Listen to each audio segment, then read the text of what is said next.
And like her hair is the pink part, and that's her ear, so I said that before. Her eyes, but I didn't like, so I just kind of took them out with the blue and then added them kind of on later. And then there's her nose and her mouth and her body. It's actually one of her Instagram photos that I kind of like interpreted into kind of like her style. She uses a lot of splatters and drips. That's kind of why I wanted to do something like that. Then come to today's painting. I wanted to do something like people kind of being like people who are hated on. So people who are in the minority, people who can't speak out, which is why there's an X on their mouth. Why I wanted to be somebody who is whitewashed, which is why there's a whitewash, and then the eyes are over with blue, because, you know, blue eyes is like whitewashing people, if people of color, if they don't have, anyways, yeah, it's about basically somebody who can't speak up and kind of like their kind of protest with the, you know, the eyes and the X, and then somebody kind of like protesting their protest and kind of marking it up, you know, making a handprint, which is mine, and adding the word hate, and yeah, that's kind of that piece.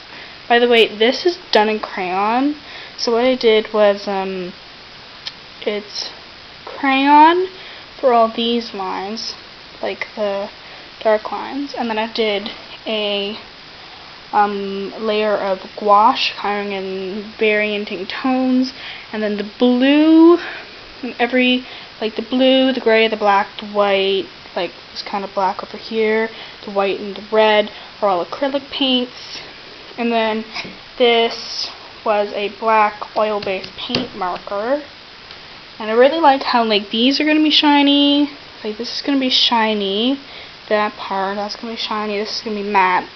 And because of the paper, it may have a slight gloss to it. You can see like that's really matte.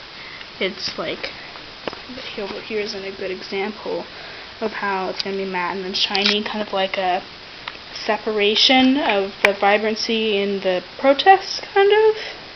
So yeah, that white part across is going to be cut off. So, and I kind of wanted to add like blood tears, but then also like a giant X over it. Actually looks way cool on camera. But yeah, the handprint, yeah, if you go over here, there's a handprint as well, right there. That's my right hand. Boom. And then this is also, I'm not going to touch it because it's still wet, it's my right hand. Actually, I did it on, I think I had a gray / black background on this, and then I did the white, and I didn't like it, so I put red on my hands, and like that, and I like how it kind of blended with the red here. And I just want to say that on camera, it makes everything a bit more orangey, warm tone than it actually is. Everything is kind of a cooler tone, like even the red is much cooler, like a cold tone in real life, than it is showing up on camera. It's not like an orangey red, it's more like orangey reds are more like strawberries, and then like, it's a cooler red. It's like a cherry red. There we go. Let's see, I put everything away, so let's see if I can find it and mark all of my acrylic paints. No, that's the white. That's blue. Of course, it's gonna be this one. Here it is. It is, if I can focus with it, it's just not, but yeah, it says wash on it because that's what it is. Because I put, so how I do it, oh god, is this was a nearly empty red bottle, so I put water in it and I shook it, so now it's a wash that I can do the splatters with. I basically turned like a medium soft hard body acrylic paint into like a very liquidy one. So that's the red, and it's Naphthol Crimson. It's much cooler. Of course, I have an orange light, so it doesn't really help. But yeah, that's that. And then the blue. I'm getting paint all over my hands. Oop. The blue is cerulean blue hue, which I need more of because it's starting to go down. I might get a blue wash. The white is titanium white, and then the black. Of course, the one time that I can't find a black paint. Oh, here's my giant thing of white, because I have a really big thing of white, because I use white a lot. Oh, here's my black. The black is just Mars black, which I find okay. I'll try the other blacks, because this one's kind of not as like opaque as I want it to be. And then I have the rest of the colors in there. And then for gouache, I just have Reeves. So I added a bit of like a mixture of like I called it violet because it didn't have a blue, and then I didn't use the peach color that I made. But yeah, and then mixed that with the crimson and the black and the white, and that's kind of what you see here. That's kind of what it created, kind of this browny purple. That's kind of, it turns out more brown, but it's kind of a deep brown purple. You know, which is, I kind of want it to be more of like an alienated color, but it didn't really turn out that way. Excuse the mess of my desk. I'm going again on vacation. Oop, hit the camera. I'm going again on vacation I'm actually leaving 2 days from now. So let me just put these away. And if you guys would like to know what I use to kind of seal all that in, I use this.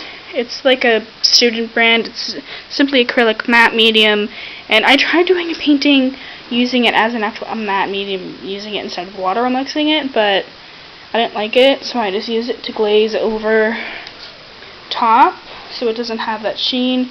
Because if I use like multimedia and I want it to be all kind of like one sheen, then this kind of like unifies it. So yeah, and I just used for brushes, I use this really wide brush from Q Series A4 and in 1, which you can't see, but it's a white water media made in India. So the brand is Q, I'm assuming. It's covered in paint. And then I have this Durivan kind of one. It's actual natural. I think it's horsehair, but I don't like using them. I have 3 of them, but I don't like using them because they shed like crazy, and I don't like the texture. It's a bit too kind of, I don't know, I kind of like this better with brushes, if that makes sense. I like synthetic brushes is what I'm trying to say. Yeah, and that's kind of what I used for brushes. I don't think I used anything else. Me trying to make the freaking paint marker work. That took a lot. And then to sign it, because I was like, that's gonna be my signature, but I was like, no. So I have just a itty bitty signature in the corner. And this is an Arches paper. I have it here. It's Arches. I think it's cold press. I don't know what all this means. Arches, France. Can't read that. I don't know. I like on vacation, I found here. Let me just show you. Ooh, this thing's big and heavy, and I don't want to knock over the painting because I'm gonna get lit because everybody's in bed.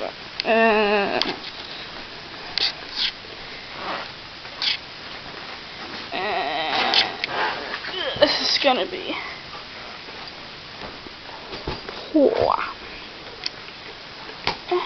I have to unplug my computer so I can plug in the lamp. So I can plug in the lamp and turn on.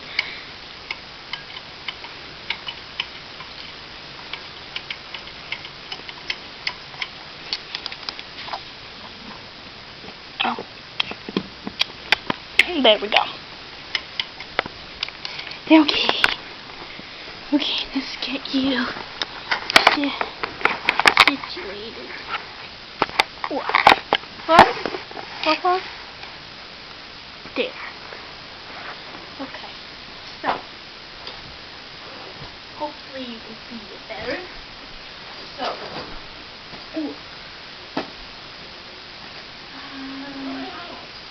this is very big. It's so big. I think I counted. Anyway, this is the cold. This is I'm trying to switch. I think this is that is. I did it in hot pressed paper. This is the cold pressed paper. It has a texture, but the hot pressed paper is back underneath here.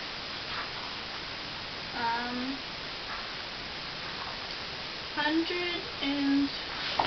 I'm assuming that it is 140 pound cold. This is 140 pound cold press, but I think I used maybe 140 pound hot press. So that's what I'm assuming. I think I counted maybe 30 pages, and it's like in this off-white, which I like. So they're like huge. Yeah. But this is actually the side that you're supposed to paint on, and then the other side has like all those like, what does it say?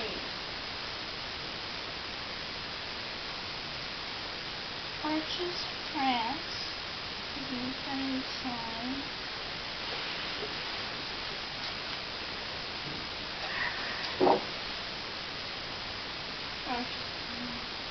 Yeah, I don't know. I think 90 HP is what that says. I don't know what the actual like stats are for the paper. I don't. But it's all Arches paper, which is really expensive. So this is like one sheet. Like one of these sheets is like $12 Canadian, like $12, $13. And I have in between 20 and 30 sheets. I think I counted. No, I think it was like 19. No, it's more than 19. Because here I have 1, 2, 3, 4. 5, 6, 7, 8, 9.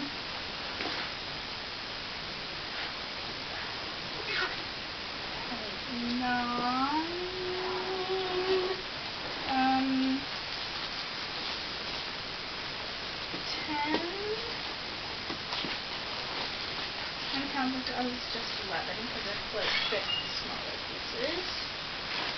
11,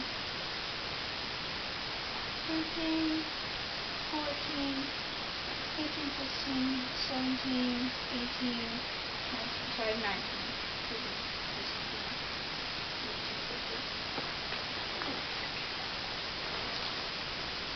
There's 19 pieces.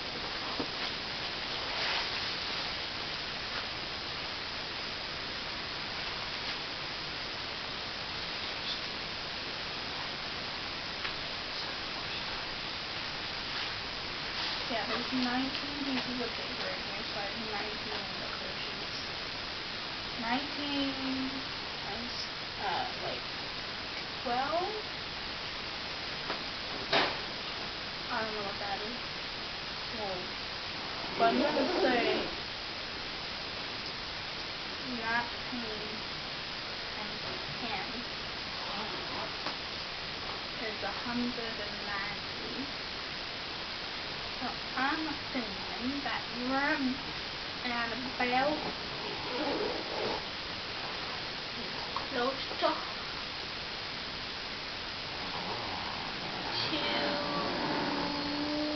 $40.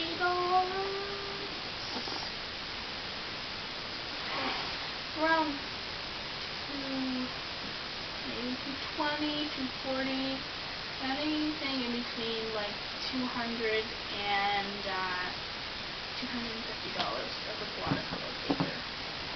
Counting that, I have 20, so yeah, actually, yeah, because that adds like another 12, so that's a lot. And I actually got this entire thing, including these, for $20. I went into the store and I saw it, and I was like, well, that's a nice art case. I wonder how much it is. And she was like $20. I was like, okay. Well, I mean, I don't have that right now, but maybe I can. Actually, no. I looked into it before, and I saw that it was all artist watercolor paper, and I was like, I need this. I need this. I need this. I need this. So I asked the lady how much it was, and she was like 20. I only have $5. So I can't buy it right now, but I'll be back tomorrow with money. So we were, and I got it. I'm so happy. I mean, it's an amazing case. It's huge, like ginormous. And it's good. I don't know how much, but I'm guessing that the case itself would probably be like new, would be like $20 maybe. The fact that it had paper that came within it. There is, you know, a slight stain, as you can see. But I'm not too concerned about that. My brother turned the light off. So, yeah.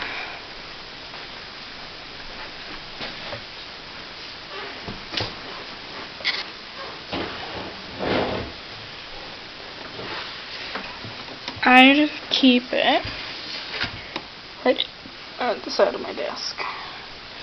So, yeah. Here's the painting done with all of those materials. So, yeah. You might see this on my Instagram soon. So, yeah.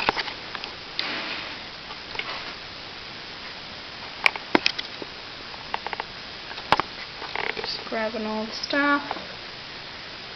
So you can see the blue there. It's actually adding more blue over here than it did over here. Over here it adds more orange, but here it adds more of a blue hue. Everything's, I don't know what's up with that. Like, as I get closer, it looks more orange, and then over here it gets bluer, trying to combat light. So, yeah. This is a bit more accurate to what the actual red looks like. Then you can see there's some up there with the white. And then the kind of tears. And then the big kind of X. And the X up here. And the eyes that have like real crazy lines around them. And then the hate right here. I don't know how it's gonna... It's dry. It's not wet. Like, some of it, like, is matte, and some of it is not. And I don't get it. But yeah, that'll dry matte. This will dry shiny. So it'll kind of be like a good combo, I guess. Assuming over here, because this was a white paint marker, some of it down here, so So I went over it with the matte medium so that everything was kind of unified in like a matte finish, I guess. But this I won't. Might put like a sealer over top of it, and I can find one. See, this is what, oh, that's not dry, but that'll kind of what will happen on the paper. Don't know if it's gonna stick up, because it might. So if we look here, you see how it's raised a bit? The one the paper is, because it has hole that has body. So I don't know if it's gonna like spread out, or if it's just gonna be like a thing of paint on top of it. I'm not sure about that, but I think it'll be cool to see. I like art where I don't have a lot of control over it, because I mean, I like control, but then sometimes I get too control over it and it turns out really bad. So just kind of let the paint go, you know. That's what I did for this one. I literally just went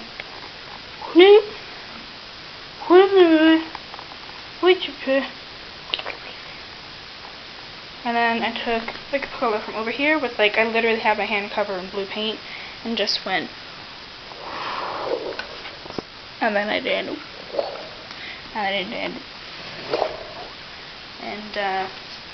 then I added streaks there, which I did with my hand. This is done with my hand. A lot of the blending on her was done with hand, except for down here. As you can see, there's like brown variations. This was done with paper towel. These dots are all with the paint marker.